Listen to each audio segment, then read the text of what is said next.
Welcome back to another episode of TVGP's We Roguelike It. I'm your host, Boston. Keeping the beat with me in the dungeon is Moonpeer. Oh, I wish I could swear. I could swear so much. I had to come up with something to keep a theme. Okay, are we going to go for punny intros from now on? Because I'm sure I can help with that. God, no. I feel like that would set me up with an expectation that I would not be able to meet. Like me singing? Yes, for all you patrons out there. Both Moon and I sort of had a week, full capitals. Quote unquote. So not a lot of gameplay this week. Moon sort of teased me here at the beginning, but before we talk about his stuff, I did get a couple of runs in, and I really tried to unlock that person on the second floor. Yeah. I did the thing where get to 2-2, you clear out the whole floor, you pick up the glass key, get to 2-3. Every time I got down to 2-3, as soon as I landed, the screen is shaking because of one of those stomping enemies. I was like, oh no. Start slowly making my way through the floor, everything's fine, get blasted by a fireball from off screen, and die.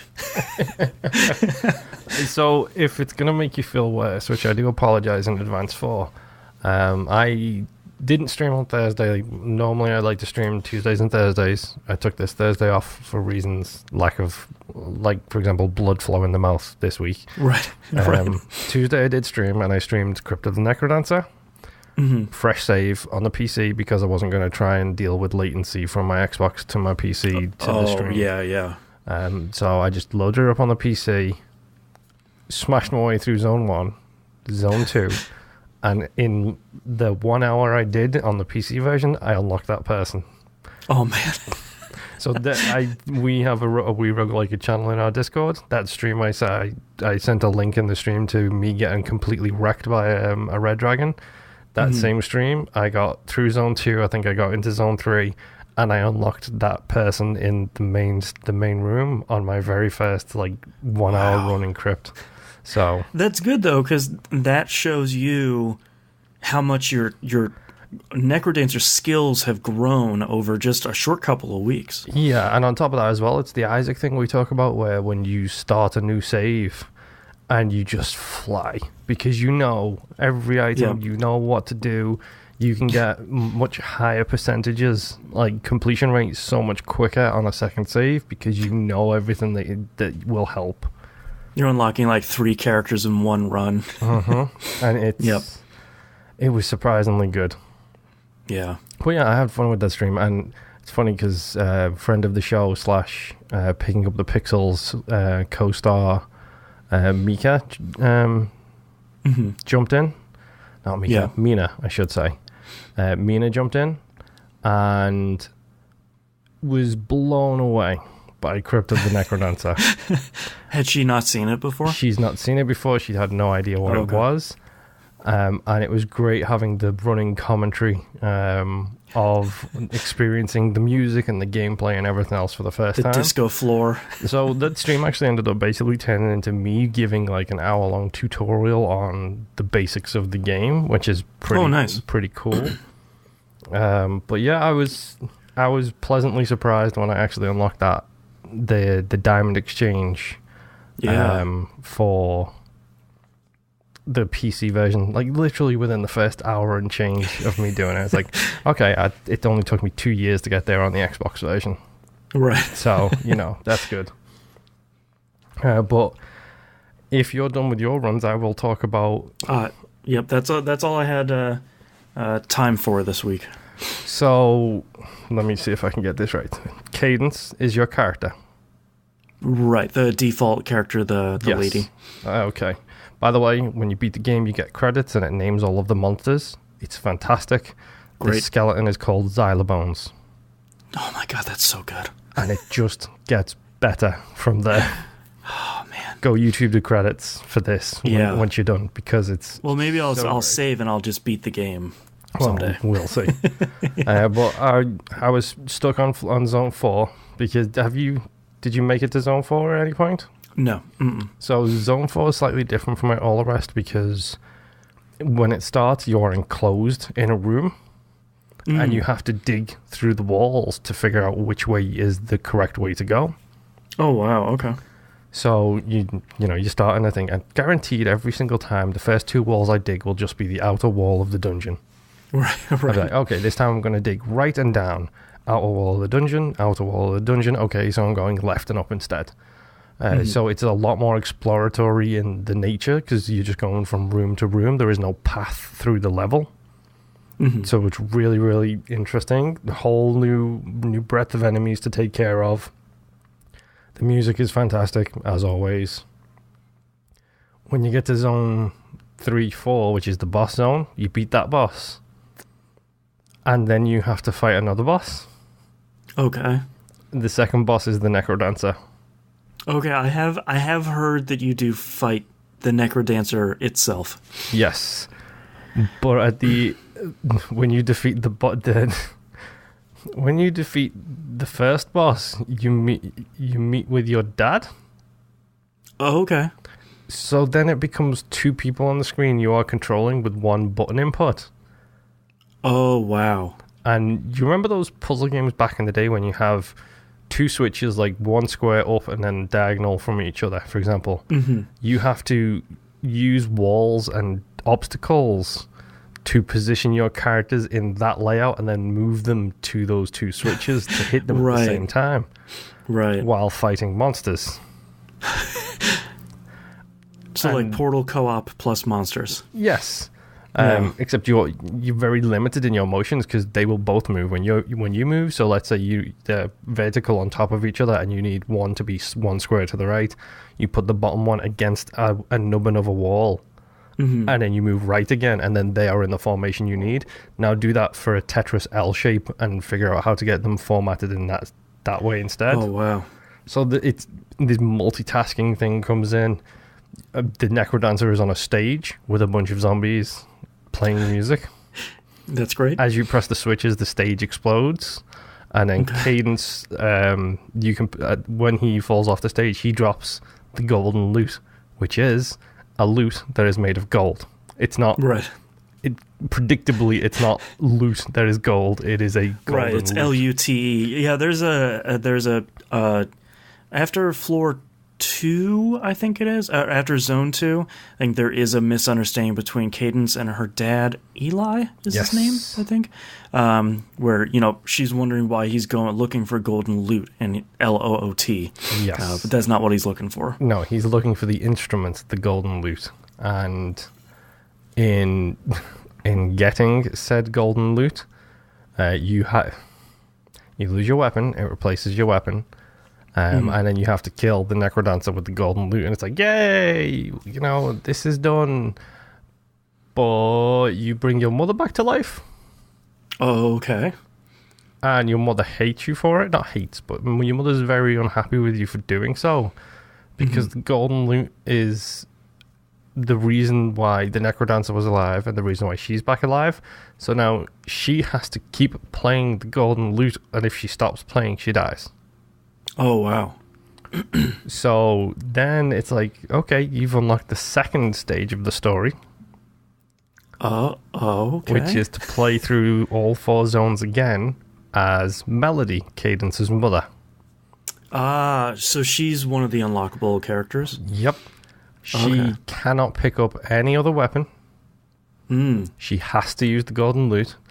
And if you buy a weapon from the Diamond Exchange person, the second you load her up, you die, and it says you died of cowardice, which is hilarious to me. That's really... God, I love this game. Yeah. So you have the golden loot, and the way the golden loot works is every time you make a motion, it does damage a square up and a square across from you. So you get a cross of damage based around where you are. Right.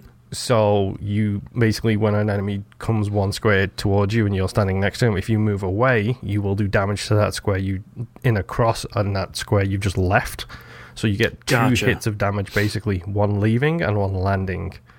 Wow. So because you leave that square, you do damage to the square behind you and then the square you were just on when you land. Wow. So you can hit people while running away from them. you have 0 ranged attacks. None. Right. And you can never increase your damage. Even the rings that give you +1 damage and do different effects does not increase your damage at all. How much damage do you do? Just 1 damage? 1 damage. Okay. But it's 1 damage in 4 squares around you, twice per beat, basically. So you can put out a lot of damage. But when you have to literally get right up in the grill of an ice dragon, it's problematic to say the least.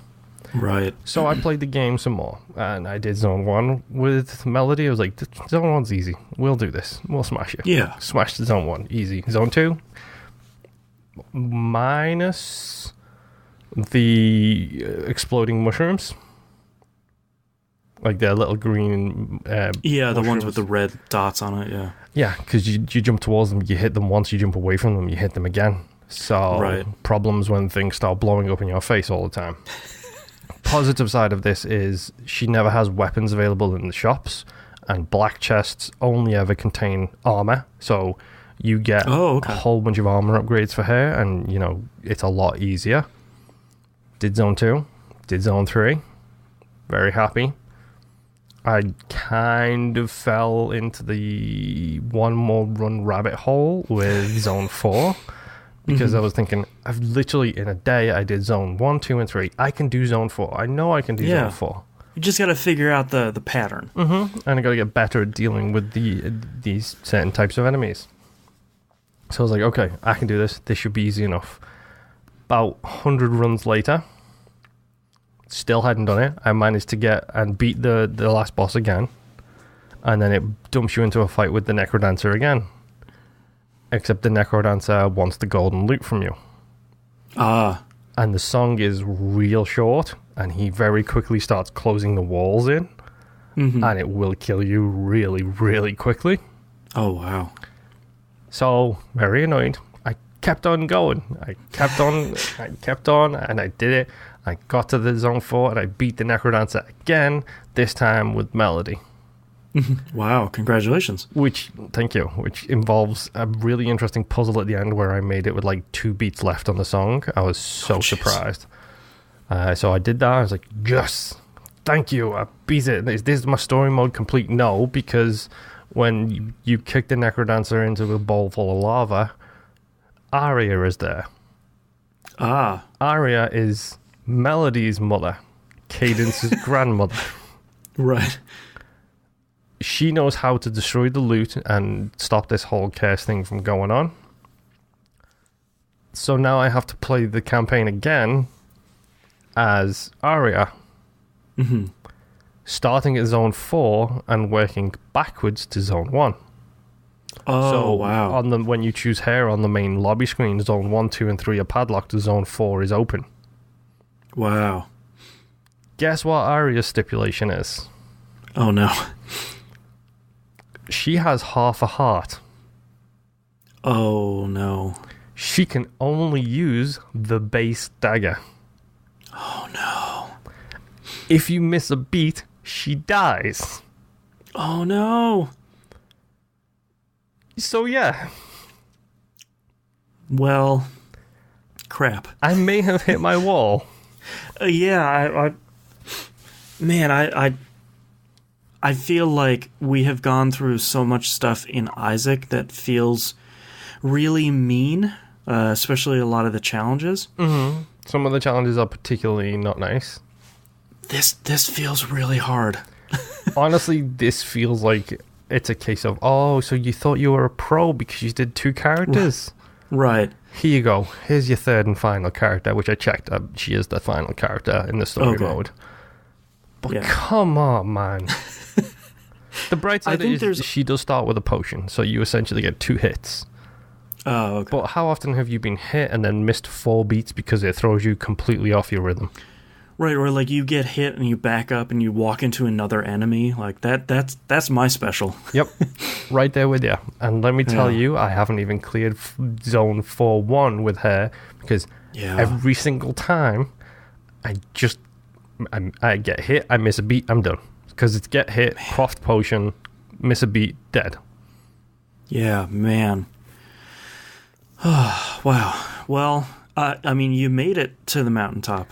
Oh no, I didn't. Yeah. I made it. I made the it. downward climb is tough. I made it to base camp. That's what I made it to. Right. Man. You know what the worst thing is? I still want to keep going. And my favorite thing so far is every character has remixes of all of the songs. Like, Melody's versions of the songs and the levels are different to Cadence. yes, her versions of the songs are different to Cadence's versions. That's cool. And Aria's versions of the songs are different again to Melody's. Man. So I'm getting new songs as well, and it's just like, remixes. Like, Aria's version of Zone 4 is like a heavy metal guitar thing going on. It's like, come on, please. It's so good. Like, have you tried any of the other characters, like Eli or any of those other peeps? I was trying to nail down, because the very much similar to Isaac, the playstyle is so different from person to person, that I was just like, no, I nailed down Cadence, and then I unlocked the Melody, and I was like, okay, get used to this, then, we'll see what happens from there. Aria's going to be an absolute nightmare. Yeah. So, yeah, I might have hit my wall. I don't know yet. And this is one of those games that when I bought it, I knew I was never getting every achievement in this game, because some of those achievements are nasty. Yeah, I look at them every once in a while, and I get to the one where it says, get killed by a green slime, and I go, no thanks. I probably have done that at some point. I bet you I have unlocked that achievement. Yeah. Like, it's so stupid. But it's like, do I really want to do an all zones run solo with Cadence and everybody else? Right. Like, is it worth that amount of headache when you could just go play as Cadence and be like, yeah, this is, or even play Melody and say like, yeah, this game is really great. I mean, it's great and it's fun and everything else. It's just, there is a lot of content there. Yeah. And I'm not complaining about too much content. I'm complaining about the fact that the achievements are all like, I think I have every achievement that doesn't have a diamond next to it on the Xbox One, to give you an idea. Right. And there's a few of them that have 0.0% written next to them as well. So. Oh, man. So it's some 0.000 thing. Mm-hmm. Man. This game is so good and so difficult. Like, yeah, I wish I had the ability to play more of it this week, because I feel like after last week I was starting to sort of get better at it, get the rhythm down and get the levels down, and I feel like unlocking that last shop in the lobby would have done a lot of good, but unfortunately I just didn't have the time. Genuinely, that's a game changer, especially with Cadence and even with Melody, because it's like, okay, I'm going to start with a slice of cheese, Right. It's like, so I know I have some survivability for a while. I can't pick up the weapon that she sells now, but you know what? That's fine, because I even did I can pick up a +2 armor. Yeah, I even did a test, and I was like, she's got a blood dagger. Can I use that with Aria? And then I picked up the blood dagger, went in, it's like, you died of cowardice. I was like, nope. That's so good. Just the normal dagger it is, I guess. Man. Yeah, I'm glad we ran into NecroDancer in the backlog here, because I feel like this is probably my, we're not doing like a ranking of roguelikes, which maybe someday. I feel like this is probably my second favorite after Hand of Fate. Yes. So far from what we've done on this show, I would have to agree on that point. Yeah. Are we going to imply science in our decision making here? There's always science. But now that we're done with Crypt and NecroDancer, I feel like we could probably play for another month and still see new stuff, but we got to move on at some point. I fired up random.org, fed our giant and still ever-growing backlog, because I added like 3 games this week. It came up with Darkest Dungeon, which is a newer game than I was expecting. The really cool noir art style dungeon crawly that Jason loves from Giant Bomb. Yeah, the one that has that really thick style, and it's all about balancing sanity and all that. Yep. Came out on PC, PS4, Xbox One, Vita, Switch, and the iPad. I believe I already own this on PC, which is... Yeah, we were talking about this at the beginning. I own it somewhere, and I just don't know where. Check GOG, because I... Oh, yeah, or Epic Store, maybe, or... I picked it up on GOG when it was like 20 cents or something like that. Like, when I first signed up for GOG, it was like, here are 10 games for like $5. And I was like, okay, I'll take them all. Thank you very much. Yeah, I'll do that. Yeah, the hard part is like, is it on Epic Store or GOG or Steam or Twitch or like 4 other stores? So, Darkest Dungeon, I'm going to estimate probably 4 weeks for this one as well. We'll knock out a month because it feels like there's a lot of stuff here. Yes. Not sure if we're going to do... I know there's a big expansion on it called Crimson something. Not sure. If we have it, we'll do it. If we don't, we won't. If anyone... so Moon mentioned earlier that we have a We Roguelike channel in the TVGP Discord. Discord.me/TVGP will take you to the server. The channel is just called WRI. If the recommendation from you guys as listeners is that we should check out the DLC, let us know in the Discord or hit us up on Twitter or something. We're definitely more than happy to cover it. We usually don't look into that stuff too much because I don't want to get spoiled, where it's like, after the events of the ending, here's what it was. You do this other stuff. Yeah. You don't want to get whatever the new Far Cry game is. Spoiled the ending for 5. We don't want to do that again. So, discord.me/TVGP. Come and hang out with us, and we'll see you next week for Darkest Dungeon. Bye.